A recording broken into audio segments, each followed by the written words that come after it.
Deus tem estado conosco e importa que nós aprendamos a depender do Senhor de uma forma especial também. Bem, ditas estas palavras, eu lhe convido a abrir a palavra do Senhor, aqueles que tiverem condições, ou, se não, aqueles que não têm, eu peço que acompanhem a leitura da palavra de Deus que passo a fazer no livro do Êxodo, capítulo de número 4. Assim nos diz a palavra do Senhor, no capítulo de número 4 do livro do Êxodo. Respondeu Moisés: mas eis que não crerão, nem acudirão à minha voz, pois dirão: o Senhor não te apareceu. Perguntou-lhe o Senhor: que é isso que tens na mão? Respondeu-lhe: um bordão. Então lhe disse: lança-o na terra. Ele o lançou na terra e o bordão virou uma serpente. E Moisés fugia dela. Disse o Senhor a Moisés: estende a mão e pega-lhe pela cauda. Estendeu ele a mão, pegou-lhe pela cauda e ela se tornou em bordão. Para que creiam que te apareceu o Senhor, Deus de seus pais, o Deus de Abraão, o Deus de Isaque e o Deus de Jacó. Disse-lhe mais o Senhor: mete agora a mão no peito. Ele o fez, e tirando-a, eis que a mão estava leprosa, branca como a neve. Disse ainda o Senhor: torna a meter a mão no peito. Ele a meteu no peito novamente, e quando a tirou, eis que se havia tornado como o restante de sua carne. Se eles te não crerem, nem atenderem à evidência do primeiro sinal, talvez crerão na evidência do segundo. Se nem ainda crerem mediante estes dois sinais, nem te ouvirem a voz, tomarás das águas do rio e as derramarás na terra seca. E as águas que do rio tomares, tornar-se-ão em sangue sobre a terra. Então disse Moisés ao Senhor: ah, Senhor, eu nunca fui eloquente, nem outrora, nem depois que falaste a teu servo, pois sou pesado de boca e pesado de língua. Respondeu-lhe o Senhor: quem fez a boca do homem? Ou quem faz o mudo, ou o surdo, ou o que vê, ou o cego? Não sou eu, o Senhor? Vai, pois, agora, e eu serei com a tua boca, e te ensinarei o que hás de falar. Ele, porém, respondeu: ah, Senhor, envia aquele que hás de enviar, menos a mim. Então se acendeu a ira do Senhor contra Moisés e disse: não é Arão, o levita, teu irmão? Eu sei que ele fala fluentemente. E eis que ele sai ao teu encontro e, vendo-te, se alegrará em seu coração. Tu, pois, lhe falarás e lhe porás na boca as palavras. Eu serei com a tua boca e com a dele, e vos ensinarei o que deveis fazer. Ele falará por ti ao povo. Ele te será por boca e tu lhe serás por Deus. Toma, pois, este bordão na mão, com o qual hás de fazer os sinais. Saindo Moisés, voltou para Jetro, seu sogro, e lhe disse: deixa-me ir, voltar a meus irmãos que estão no Egito, para ver se ainda vivem. Disse-lhe Jetro: vai-te em paz. Disse também o Senhor a Moisés em Midian: vai, torna para o Egito, porque são mortos todos os que te procuravam tirar-te a vida. Tomou, pois, Moisés a sua mulher e os seus filhos, fê-los montar num jumento e voltou para a terra do Egito. Moisés levava na mão o bordão de Deus. Disse o Senhor a Moisés: quando voltares ao Egito, vê que faças diante de Faraó todos os milagres que te hei posto na mão. Mas eu lhe endurecerei o coração para que não deixe ir o povo. Dirás a Faraó: assim diz o Senhor: Israel é meu filho, meu primogênito. Digo-te, pois, deixa ir meu filho para que me sirva. Mas se recusares deixá-lo ir, eis que eu matarei teu filho, teu primogênito. Estando Moisés no caminho, numa estalagem, encontrou o Senhor e o quis matar. Então Zípora tomou uma pedra aguda, cortou o prepúcio de seu filho, lançou-o aos pés de Moisés e lhe disse: sem dúvida, tu és para mim esposo sanguinário. Assim o Senhor o deixou.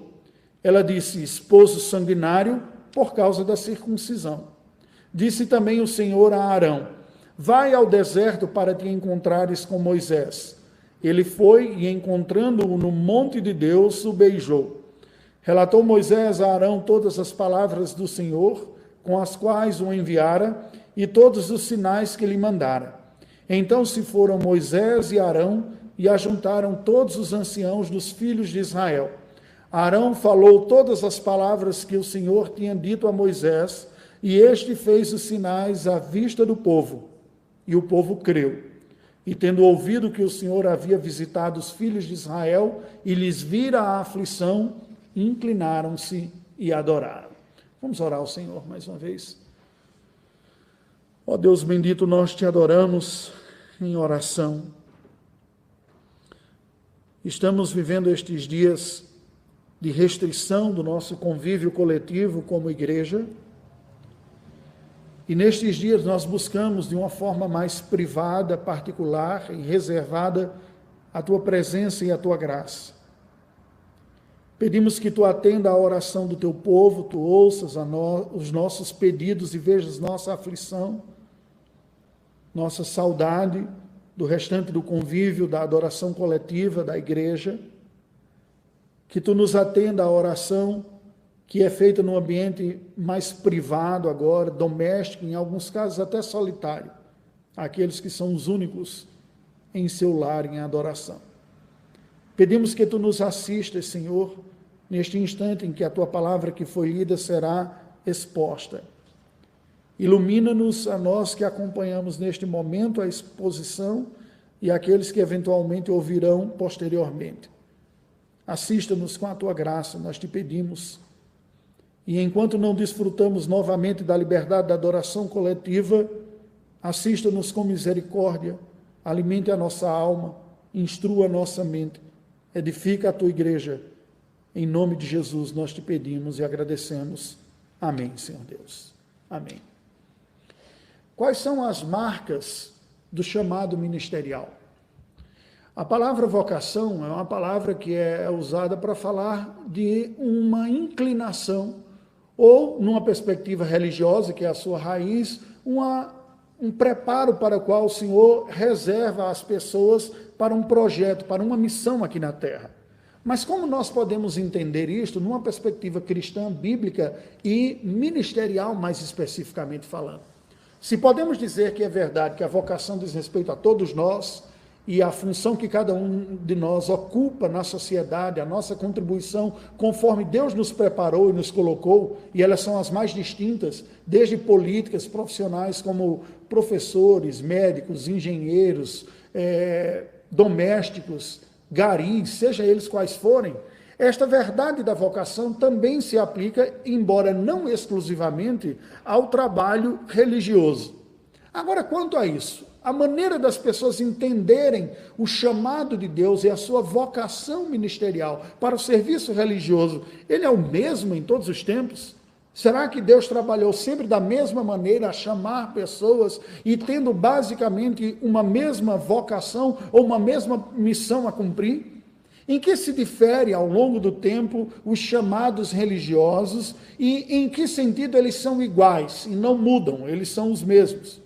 Como nós, como igreja, podemos e haveremos de identificar o chamado ministerial? Será que o simples desejo de querer servir no ministério religioso é a evidência do chamado religioso? O interesse por doutrinas ou por estudos bíblicos seriam suficientes? A vontade de alguém de se envolver com esta tarefa? A sua inteligência, a capacidade de entender e explicar a fé, o bom conhecimento doutrinário?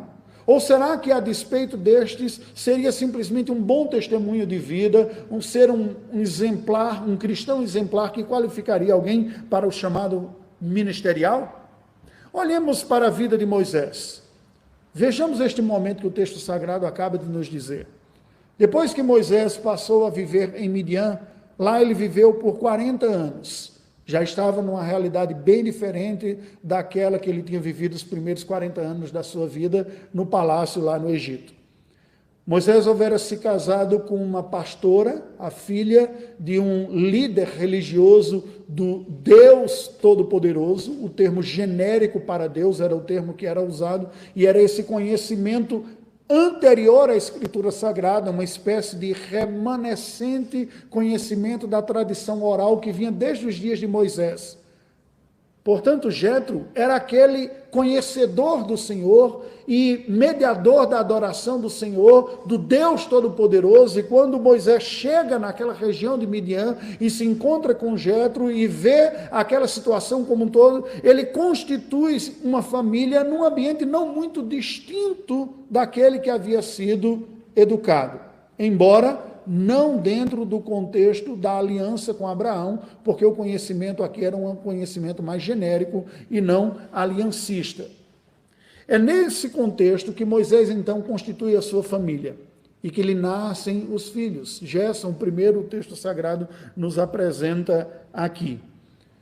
Zípora, sua esposa, convive com seu marido durante este tempo de 40 anos. E após 40 anos vivendo no deserto de Midian, Deus aparece a Moisés pela sarça ardente e lhe fala. Anuncia que havia ouvido ou escutado o clamor e visto e estado atento à aflição do povo da aliança lá no Egito e que agora está comissionando Moisés para ir e ser o libertador do povo da aliança. A parte final desta conversa que Deus tem com Moisés está registrado aqui, no capítulo de número 4 do livro de Êxodo, e que narra mais especificamente o chamado de Moisés.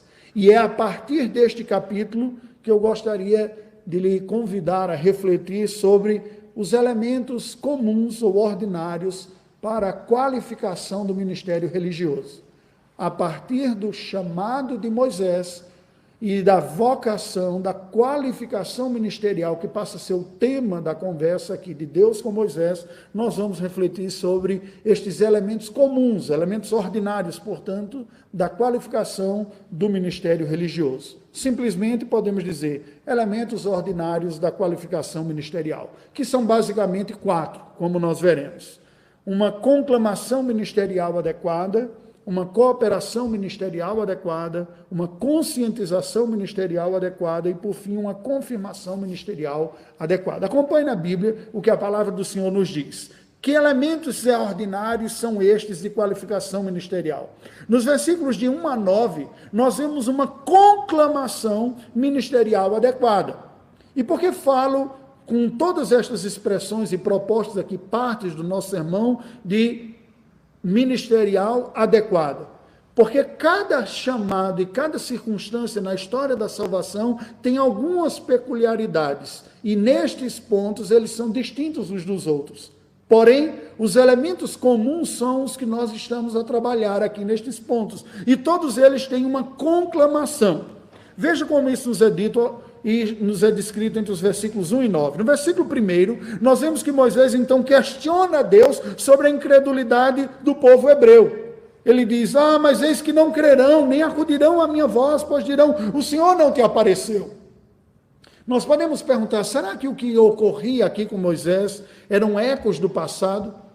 Estava Moisés ainda com lembranças da sua rejeição inicial, quando ele tenta, na sua própria força, produzir aquela libertação e enfrenta um egípcio e o põe à morte, e o povo rejeita a sua liderança e por isso ele tem que fugir? Será que ele estava com esse eco do passado que possivelmente identifique que ele conviveu com esse fantasma da rejeição ministerial, quando ele mesmo sabia e acreditava que o povo ia reconhecer que ele havia sido preparado por Deus para esta libertação?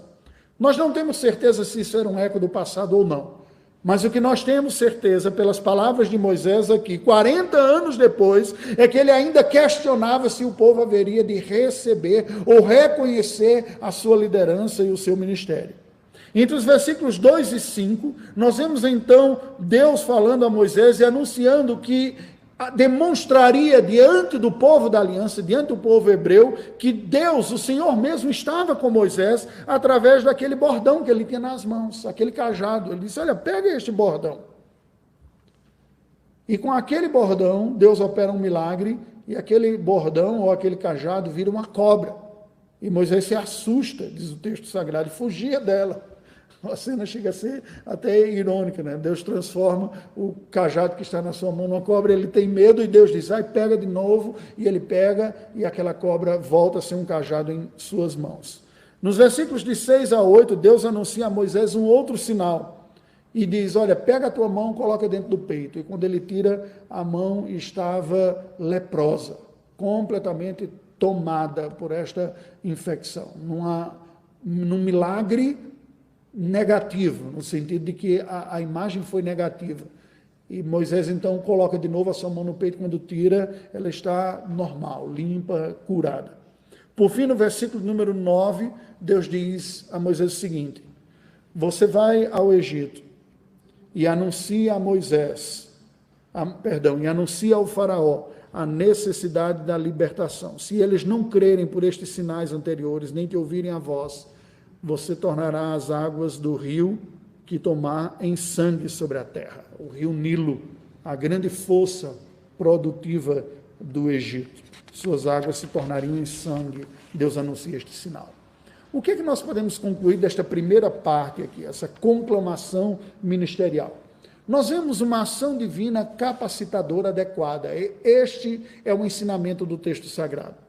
Embora os contextos históricos e ministeriais sejam distintos de Moisés, de outros profetas, de sacerdotes, ou da nova aliança de apóstolos e pastores, os ofícios são distintos, profetas, sacerdotes, apóstolos e pastores, mas a todos nós temos um ponto em comum, que é uma qualificação ministerial que Deus dá através de uma fonte evidenciadora da oferta da sua providencial capacitação ao ministério. O que estava sendo requerido de Moisés era algo extremamente especial e único na história da redenção, que era a libertação de toda a população de um país para constituí-lo tal. E a magnitude desta obra requeriria também sinais e evidências de tamanha envergadura. Por isso que Deus o qualificou desta maneira. Porém, podemos ver que todas aquelas pessoas que Deus chama para o ministério, Ele o qualifica com a devida medida que será necessário para o uso daquele ministério. Moisés foi um só. Não houve outros Moiséses. Não houve outros personagens com tamanha envergadura de obra e com tamanhos milagres dada a obra. Mas Deus capacitou sempre aqueles que chamou para cumprirem. E a medida da graça capacitadora é proporcional à medida da tarefa que é dada. Aprendemos, portanto, que Deus provê na história agentes ministeriais a quem Ele supre com os recursos necessários. Vem da parte de Deus isso. É Deus quem de antemão qualifica e capacita para depois exercer o ministério. E nós precisamos estar atentos a isso. Os elementos ordinários da qualificação ministerial, portanto, são também, podemos dizer, em primeiro lugar, a conclamação ministerial adequada, mas também uma cooperação ministerial adequada. Veja o que nos diz os versículos de 10 a 17. No verso de número 10, Moisés afirma ao Senhor ser inadequado para falar. Ele diz, Senhor, nunca fui eloquente, nem outrora, nem depois que falaste a teu servo, sou pesado de boca e pesado de língua. Em outras palavras, ele está dizendo, eu não sei falar direito. Isso é muito curioso, porque eu, como pastor, já ouvi inúmeras pessoas comentando que não sabem como falar direito, e daí a sua dificuldade de evangelizar. Moisés, então, apresenta a Deus este mesmo argumento. Eu sou inadequado para falar. Nos versículos 11 e 12, nós vemos a resposta do Senhor. E a resposta do Senhor é muito curiosa, porque ele diz, Moisés, fui eu quem fiz aquele que tem boca, e que fiz a boca de quem tem boca, a fala de quem tem fala. Fui eu quem fiz o surdo e a sua não capacidade de falar também. Fui eu quem fiz os olhos e aqueles que veem, assim como os cegos, que são aqueles que não veem. Em outras palavras, o que Deus está dizendo para Moisés é o seguinte, eu sou o grande agente das realizações. O ministério para o qual eu estou chamando você, a ação, as falas, não dependem de sua competência ou capacidade. Porque todas as competências e capacidades que os homens possuem, são frutos da minha livre e graça que os entrego. Ainda que competências naturais, pois nem todos as têm.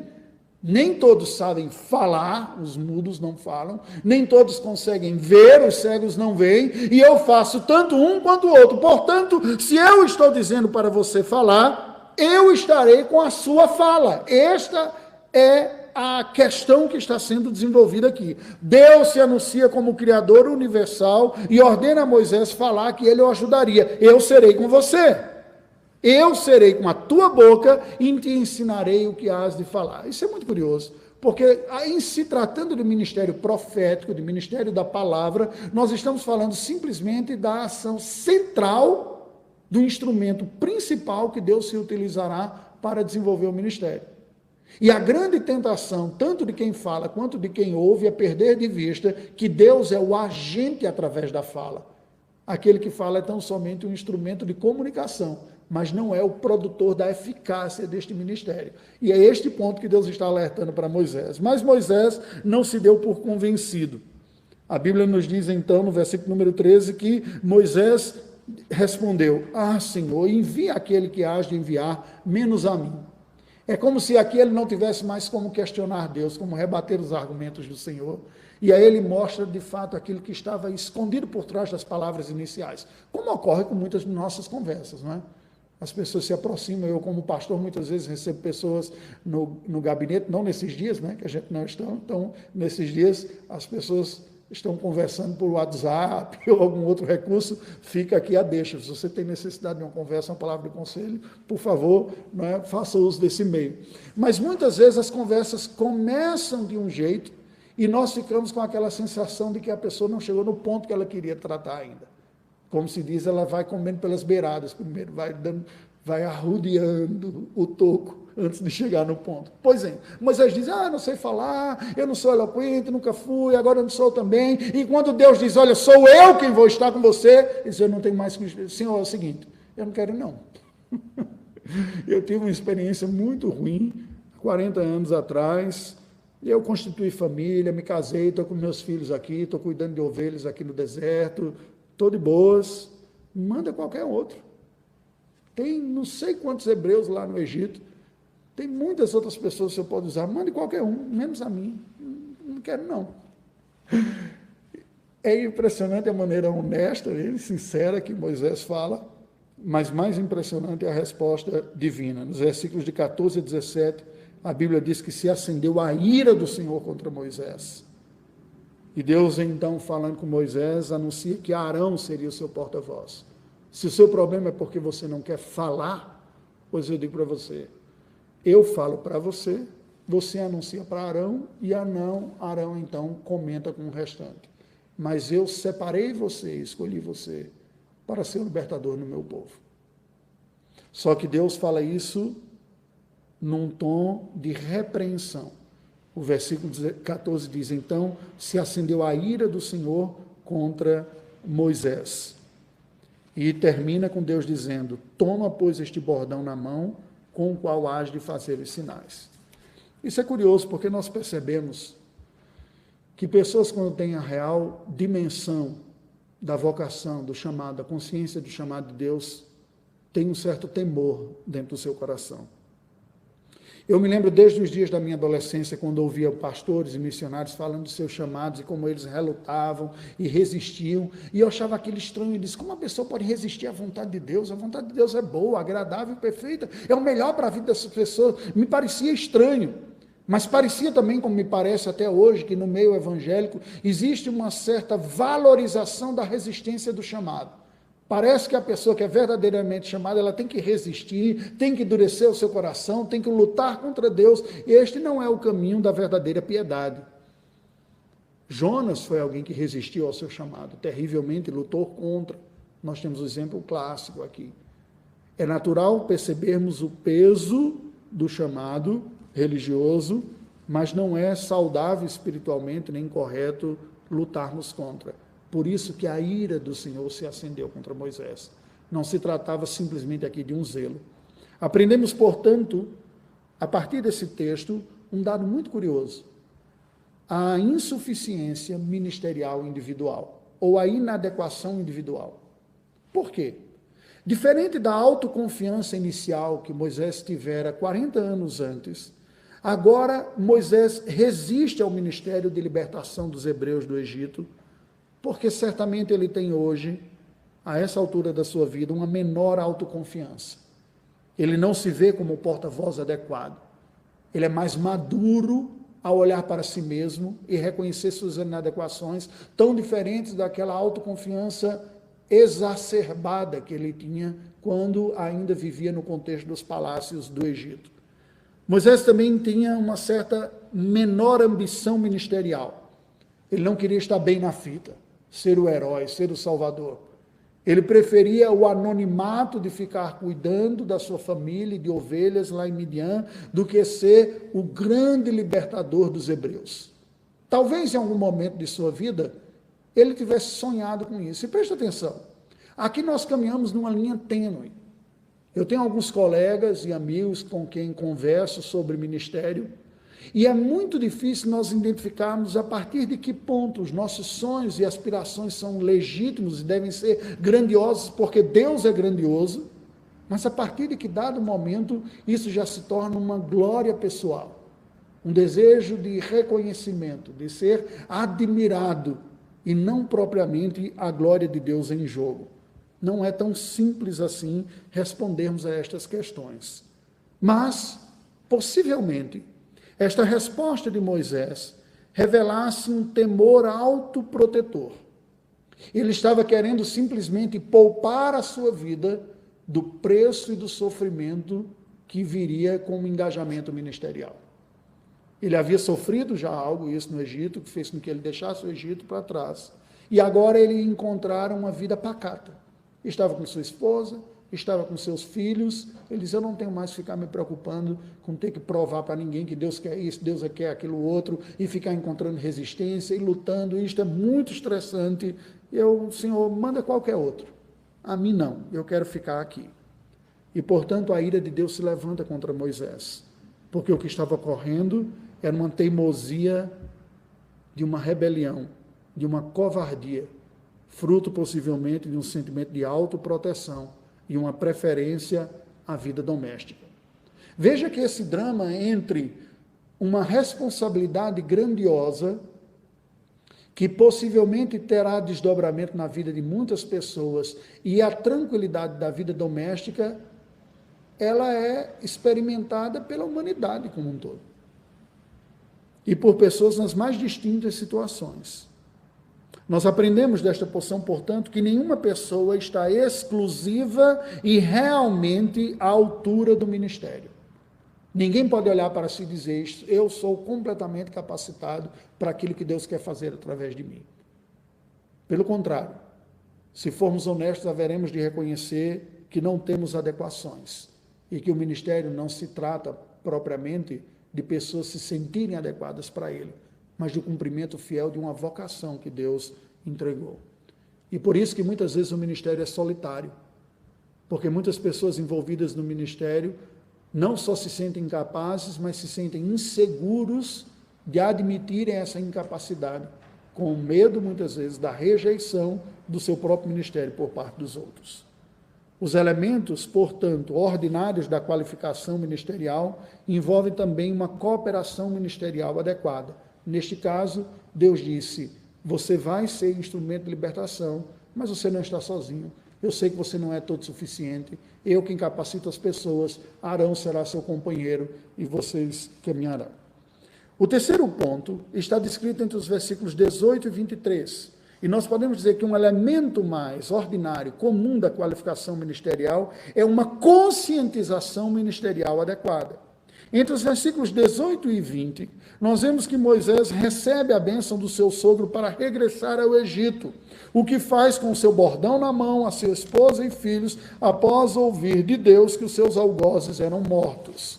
Né? Você vai encontrar aí nos versículos 18 adiante exatamente isso. Moisés volta para Jetro, seu sogro, e diz, olha, deixa-me ir, voltar ao Egito, aos meus irmãos que estão no Egito, para ver se ainda vivem. E Jetro então diz, vai em paz.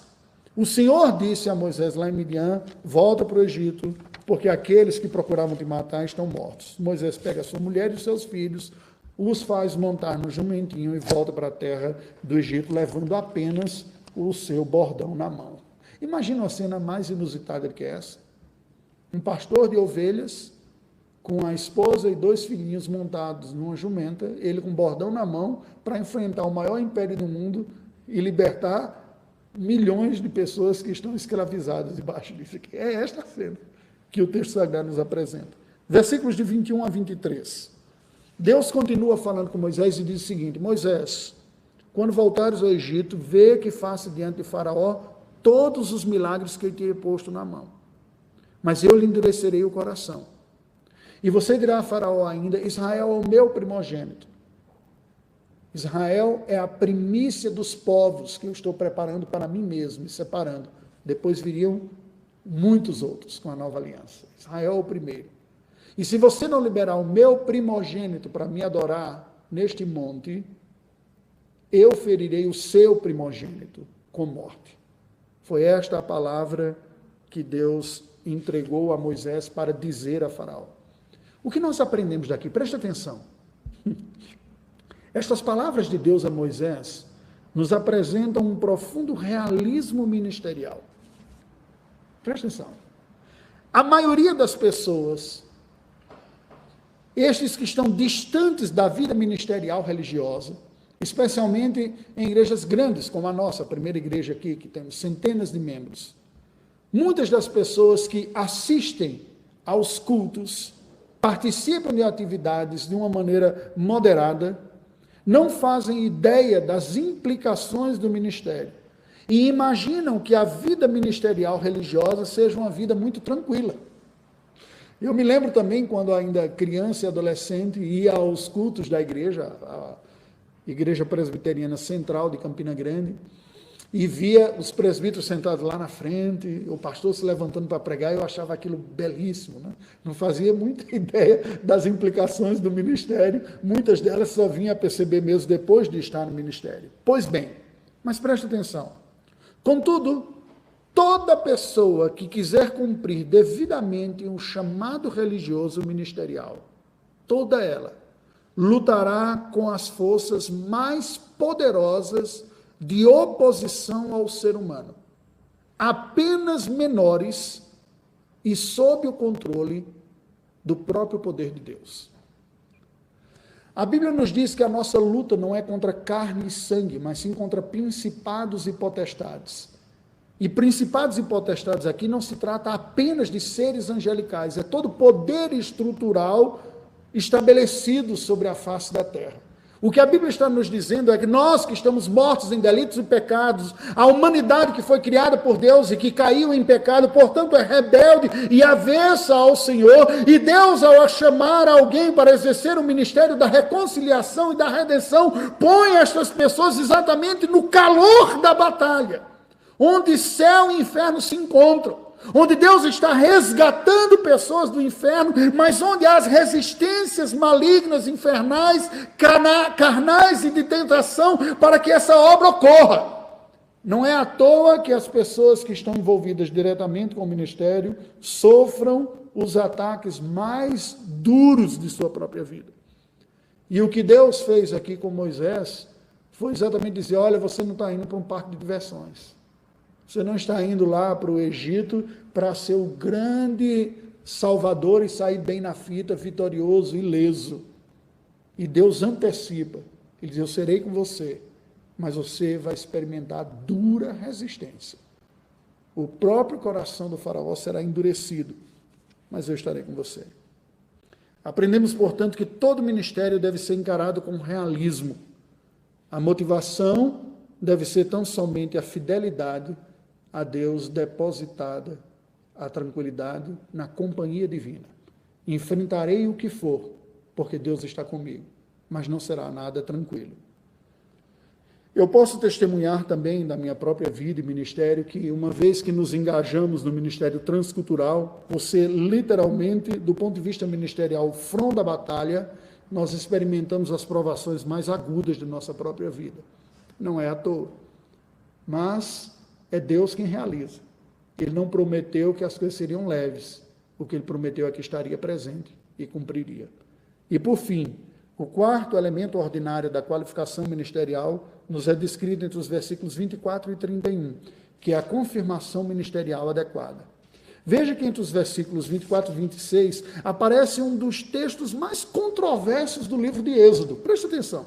A Bíblia nos diz que Moisés estava no caminho agora, e numa estalagem o Senhor o encontra e o quis matar. Moisés estava a caminho da sua obra, Deus o encontra numa estalagem e o quis matar. E Zípora, a sua esposa, pega uma pedra aguda, corta o prepúcio do seu filho e lança aos pés de Moisés e diz: você é sem dúvida um esposo sanguinário. E Deus o deixou ir. Ela disse: esposo sanguinário por causa da circuncisão. O que significa isso? Esta passagem aqui.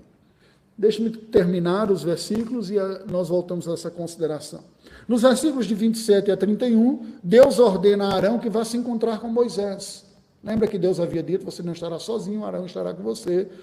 Arão vá lá e se encontre com Moisés. E eles são bem recebidos depois pelos hebreus quando chegam no Egito.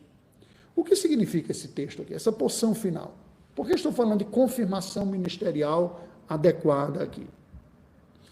Há uma tensão sendo vivenciada aqui por Moisés a respeito do zelo e da fidelidade na liderança. Esse estranho episódio de Deus tentando matar Moisés e Zípora livrando Moisés da morte com uma queixa nos lábios parece indicar um conflito não incomum no ministério. Moisés chega à terra de Midian fugindo do Egito, mas sendo já da descendência de Abraão, com conhecimento do pacto abraâmico, algo que Jetro, que vinha de um conhecimento, de uma revelação mais geral, de uma tradição oral que remonta aos dias de Noé, não tinha o conhecimento dessas especificidades do pacto de Deus com Abraão. E por isso mesmo não tinha o sinal do selo da aliança, a circuncisão, como parte da marca da fé. O fato de os filhos de Moisés não terem sido circuncidados até o presente momento, nos indica muito provavelmente que Moisés meio que foi negligente com o que ele sabia já do pacto e se acomodou às instruções do seu sogro, que era o sacerdote Midian, e tudo em paz dentro da família. Possivelmente, muito provavelmente, ao nascerem os filhos, ele deve ter comentado com a Zípora e diz: olha, nós temos que circuncidar os meninos, porque Deus fez um pacto com Abraão e mandou circuncidar e tudo mais. Ela disse: que é isso? Cortar, né, o prepúcio do meu filhinho tão querido? Não vai fazer nada disso aqui não. E a coisa ficou tensa, de tal maneira que Moisés diz: não vou mexer com esse negócio não. Deixa quieto aqui. Só que quando ele vai ao Egito para libertar o povo, Deus o encontra e diz: você está achando que você vai conseguir cumprir um ministério sem ser dedicado de todo o coração ao que eu tenho? Você é simplesmente, a partir de agora, o maior líder de toda a população. Você não pode, à custa de uma acomodação, de um bem-estar, não cumprir com o que exige. Você não está qualificado desta maneira. E, portanto, Deus tenta matá-lo. Esse que é o texto aqui. Obviamente, debaixo da providência divina, nós não cremos que isso foi uma ação efetiva, mas um daqueles alertas graves que Deus faz para alertar aquele que está numa posição de destaque, de que quem está numa posição de destaque tem uma cobrança maior do que quem não está. Aquilo que Tiago diz: não quereis muito dentre vós ser mestre, sabendo que será maior rigor. O próprio Moisés não entra na terra prometida depois por ter ferido a rocha pela segunda vez. Não foi um pecado tão grave, se nós pensássemos assim, mas por causa da sua posição de destaque, ele tem uma punição muito severa. E isto ocorre aqui. Zípora, então, toma a frente e ela mesma faz a circuncisão, e de uma maneira não gentil, mas jogando na cara deles: essa sua religião, esse traço dessa sua religião, essa sua exigência, esse seu zelo puritano de cumprir tudo aos pés da letra, que faz com que fique apaziguado pelo custo do sangue dos nossos filhos. Toma aí, esposos sanguinários, prepúcio dos nossos filhos, vá em paz. Isso mostra da parte da sua mulher uma resistência à instrução divina, em virtude de uma acomodação, de um estado de paz e bem-estar com seus próprios filhos. E da parte de Moisés, nós vemos também uma acomodação. Ele preferiu não enfrentar este conflito. Bem, conflitos como esses não são incomuns no ministério. A paz com o chamado pessoal ou com a família, que nem sempre, às vezes, está em harmonia com a compreensão das implicações de todo chamado. Muitas vezes o próprio cônjuge, a dificuldade dentro de casa. Vocês lembram inúmeros relatos bíblicos a este respeito, desde a mulher de Ló, lá no passado, a mulher de Oséias, mas o contrário também, a Eunice, a mãe de Timóteo, ela era cristã, mas o pai não era, e esse foi o motivo pelo qual Timóteo não foi circuncidado, pela via contrária. Mas ao mesmo tipo, quando a família, o casal não está em perfeita sintonia, essa tensão e esse racha se estabelece dentro da família aqui. E Moisés, então, não poderia ser negligente com aquela palavra da aliança, em virtude simplesmente de uma birra da mulher que não queria cumprir com a ordem da circuncisão, porque achava aquilo uma peculiaridade, uma excentricidade da religião de Moisés ou do traço. Afinal de contas, eles serviam ao mesmo Deus, o Todo-Poderoso, Criador de todas as coisas. Porém, Deus o livra. A própria Zípora, embora insatisfeita, exercita aquilo, estabelece a circuncisão, e o texto sagrado nos diz que, neste momento, Arão vem ao encontro de Moisés, e eles estão, então, caminhando em direção ao Egito. Moisés agora está pronto. Nós aprendemos aqui sobre a importância de priorizarmos a fidelidade a Deus. Esta é uma marca da liderança ministerial. E Moisés demonstra aqui que está progredindo na sua vida. Ele sai da terra de Midian como uma pessoa acovardada até, tentando evitar o seu chamado, tentando não abraçar esta vocação, tentando evitar conflito com a sua esposa, que se impôs de uma maneira muito dura. Isso possivelmente mostra que não foi pouca atenção a esse respeito dentro, mas ele vai aprendendo a importância de ser firme, de ser fiel a Deus com aquilo que Deus tem para a sua vida. Não é fácil. Muitos de nós enfrentaremos em nossa própria casa conflitos, independente do ministério religioso ou não. Não é fácil para o homem exercer a liderança religiosa no seu lar, não é fácil para a mulher aceitar a liderança religiosa do seu marido, cumprir a vez de ser auxiliadora para que ele tenha condições de bem conduzir e vice-versa. Qual é a mensagem original desse texto? Presta atenção. A presença especial e capacitadora de Deus a Moisés para a obra libertadora dos hebreus do Egito era percebida pelas qualificações e provisões dadas por Deus, tanto naturais quanto sobrenaturais. Moisés retoma sua vocação, agora menos autoconfiante, mais consciente da realidade ministerial que teria e crescente em obediência. Ele precisou ser despojado da pretensão pessoal para ser qualificado à sua missão. O Deus que qualificou Moisés para a sua missão e vocação é aquele que qualifica os comissionados na medida necessária. Mas se Moisés foi preparado por Deus para libertar uma geração inteira da escravidão no Egito, lembremos-nos que há uma salvação muito maior no tempo, no espaço, na abrangência, na profundidade, na eficácia, que é a salvação eterna que o Filho de Deus, Jesus Cristo, veio a exercer sobre a humanidade para resgatar não apenas de uma escravidão temporária, mas da escravidão do pecado, e oferecer, portanto, uma redenção plena e para a qual somente ele estava completamente qualificado. Em contraste a Moisés, o Filho de Deus é aquele totalmente obediente, que não reluta, que não resiste à sua vocação, que não tenta fugir e passar para outro, mas aquele que se submete, ainda que sabendo do preço da dor, quando ele diz: Pai, se for possível, passa de mim este cálice, contudo não seja feita a minha, mas a tua vontade. Por que fez isso? Porque Jesus tinha clara a sua missão como Redentor de toda a igreja da escravidão dos pecados. Ele sim, e somente ele, é totalmente fiel cumpridor da sua missão. O recado, portanto, universal desse texto é o seguinte: embora Deus seja o salvador da sua igreja e a obra de Cristo seja a causa objetiva da redenção de todo o seu povo, a aplicação ordinária que o Espírito Santo faz dessa obra se processa através de ministérios naturais. A comunicação compreensível da mensagem do Evangelho, entregue por um mensageiro humano usando uma língua comum, mas por evidências também, qualificações e recursos ministeriais sobrenaturais. O novo nascimento, o arrependimento para a vida, a fé em Jesus Cristo.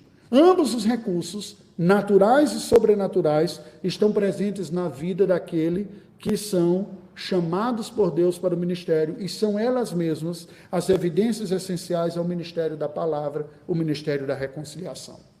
Concluindo, queridos, preste atenção. Moisés fora um assassino foragido da justiça. Tornou-se um passivo pastor de ovelhas, chefe de uma família religiosa, mas condescendente em alguns pontos. Porém, a sua vocação como libertador dos hebreus mostra que Deus usa seres humanos caídos, limitados, para mediar uma instrumentalidade sobrenatural, proclamatória, da obra redentora do Filho de Deus. Portanto, a igreja, nós como corpo de Cristo, devemos buscar as evidências e confirmar as evidências da graça sobrenatural da redenção no impacto produzido na fé dos ouvintes pela utilização dos recursos naturais da comunicação humana, lógica, clara e que produz convicção salvadora. Pois é assim que Deus executa a obra de redenção na história. Não se trata simplesmente de uma profissão, não se trata de um exercício ou de uma responsabilidade, mas de Deus usar as pessoas que Ele quer, capacitando-as para que, através do ministério do Evangelho, pecadores se reconciliem com Deus. Oremos ao Senhor nesse instante. Deus bendito, nós estamos diante de Tua presença, te rendemos graças pela Tua palavra, te rendemos graças, acima de tudo, pela obra de redenção que Tu estás executando na história.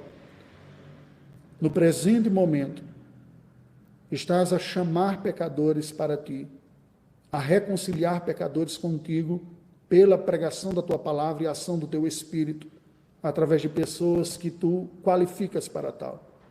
Não está em nenhum de nós, agentes humanos, o poder e a capacidade desta transformação.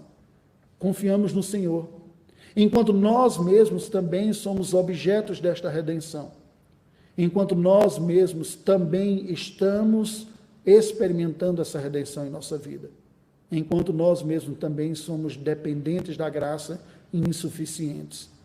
A mesma graça que necessitamos, experimentamos, anunciamos, para que outros necessitados também a experimentem. E nós oramos neste instante, em especial, em favor das pessoas que Tu tens chamado para o ministério, para que Tu lhes renoves o ânimo, a disposição, a coragem, a determinação e, acima de tudo, a fidelidade na entrega da Tua palavra, para que a Tua igreja seja fortalecida, reunida, edificada, especialmente nestes dias de pandemia, quando tantos estão privados do convívio, mas não privados da presença do Senhor. Oramos em nome do Teu Filho Jesus. Amém.